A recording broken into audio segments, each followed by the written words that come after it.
El canciller de Juan Guaidó se reunió con funcionarios del gobierno de Joe Biden. Julio Borges mantuvo un encuentro en Bogotá con Juan González y Julie Chung, director principal del Consejo de Seguridad Nacional de Estados Unidos y subsecretaria de Estado para el Hemisferio Occidental. Desde que asumió la presidencia de Estados Unidos, Joe Biden manifestó su apoyo al gobierno interino de Juan Guaidó en Venezuela y ha enfatizado su rechazo a la dictadura de Nicolás Maduro. Casi 3 meses después de haber llegado a la Casa Blanca, este lunes se dio el primer encuentro entre funcionarios de ambos gobiernos.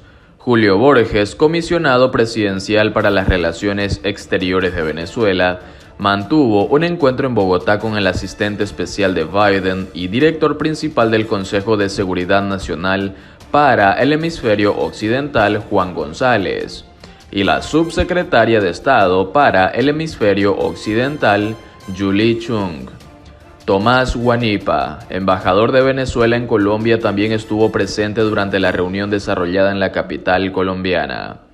Borges sostuvo que fue una reunión muy productiva en la que se revisaron los temas políticos y humanitarios relacionados con Venezuela. Conversamos sobre la necesidad de la coordinación internacional para lograr un cambio en Venezuela a través de elecciones libres. Asimismo, el canciller de Guaidó también destacó la importancia de Estados Unidos en la lucha contra el régimen de Maduro. El papel de Estados Unidos es fundamental en el fortalecimiento de la coalición internacional de apoyo a la democracia en Venezuela. Hoy más que nunca, la articulación diplomática es vital para lograr una solución para el país. El encuentro con los funcionarios de Guaidó se dio en medio de la gira que están realizando González y Chung por la región, que incluirá además visitas a Argentina y Uruguay. Además, la reunión entre las delegaciones de Venezuela y Estados Unidos tuvo lugar mientras continúan los combates en la frontera colombo-venezolana. Una comisión formada por miembros del gobierno colombiano, de embajadas internacionales y organismos de la ONU, visitaron esa zona en las últimas horas para evaluar la situación humanitaria que se vive tras el operativo militar del ejército venezolano contra grupos armados colombianos.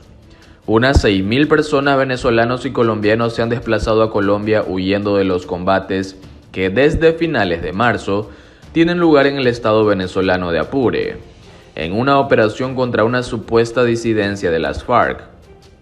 Agradecemos el acompañamiento de la comunidad internacional para la atención de crisis humanitaria en la frontera y un reconocimiento especial al alcalde de Arauca y a todas las autoridades locales que han manejado esta crisis humanitaria desde la declaratoria de calamidad pública, señaló este sábado el ministro de Defensa colombiano Diego Molano. La visita contó con representantes de las delegaciones de Alemania, Brasil, Canadá, Reino Unido, la Unión Europea y organismos como ACNUR, la Organización Internacional de Migraciones OIM y la Oficina de Derechos Humanos de la ONU. Es una lástima ver a las familias desplazadas. Colombia, Brasil y otros países han recibido muchos migrantes, pero eran económicos. Pero estos han venido por otra razón, que es el conflicto interno en Venezuela, aseguró el embajador de Brasil, Luis Antonio Balduino. Asesor de Biden: Estados Unidos no intentará dialogar con Cuba. El funcionario del Ejecutivo estadounidense dijo que el presidente Biden no es Obama para entablar nuevas conversaciones con el gobierno cubano. Juan González, el principal asesor para Latinoamérica del presidente Joe Biden, aseguró que el actual gobernante no es Barack Obama en la política hacia Cuba, al descartar de momento un diálogo entre Washington y la isla. El momento político ha cambiado de forma importante. Se ha cerrado mucho el espacio político, porque el gobierno cubano no ha respondido de ninguna forma y de hecho, la opresión en contra de los cubanos es peor aún hoy que tal vez fue durante la administración de George Bush, 2001-2009. Afirmó González en una entrevista transmitida este domingo por la cadena CNN en español.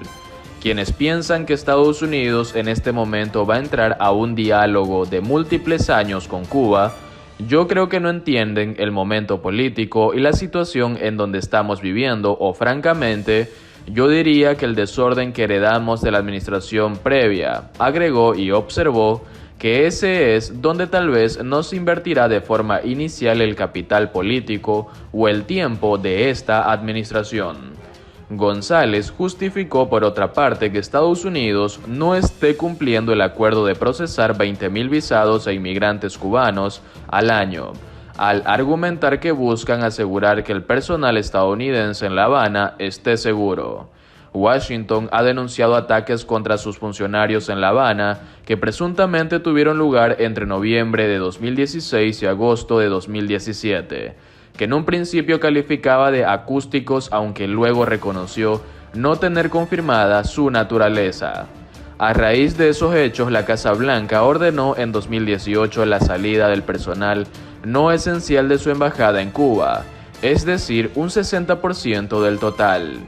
Preguntado sobre la posibilidad de un acercamiento con el gobierno de Nicolás Maduro, González consideró que el mandatario venezolano debe tener una conversación sobre el futuro de su país con el opositor Juan Guaidó, al que Estados Unidos reconoce como presidente interino de ese país, y con un frente amplio que ese dirigente busca conformar con la participación de distintos sectores. Nosotros no le vamos a imponer condiciones a ese proceso.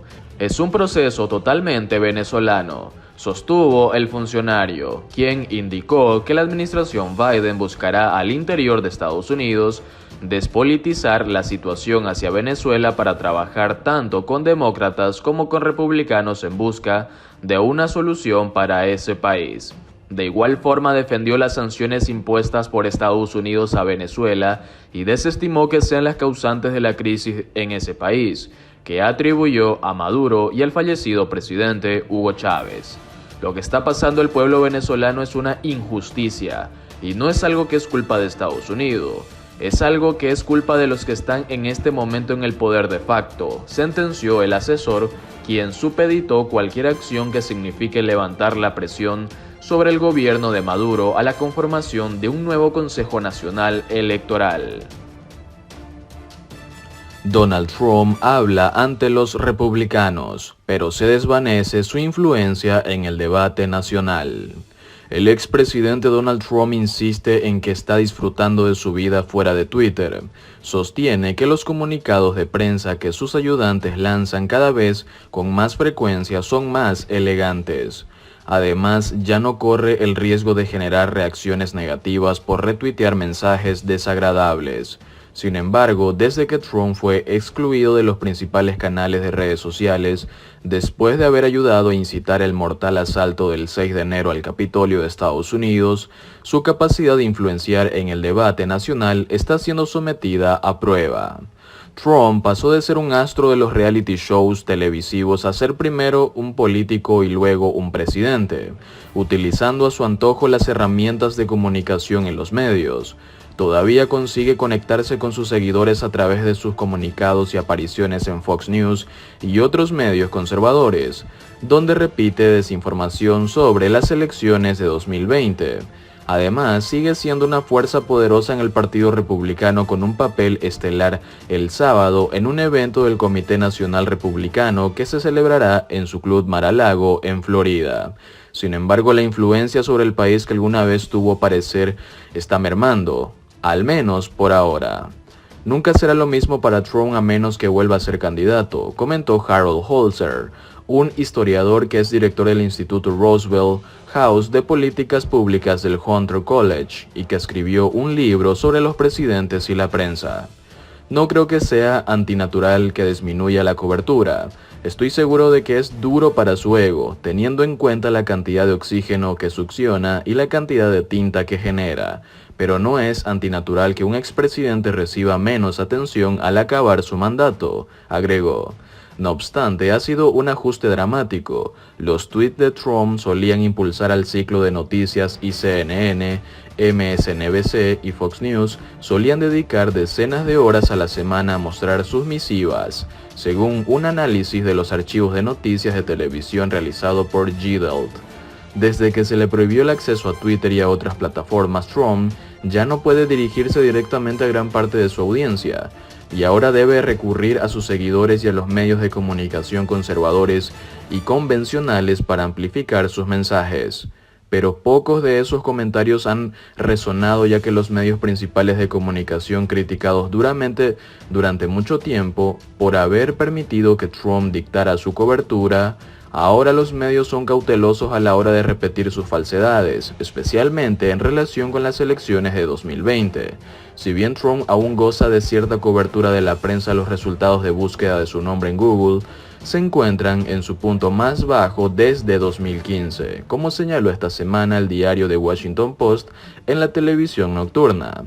Algunos han tratado de eliminarlo por completo. El presentador del Late Show, Stephen Colbert, se niega a decir su nombre.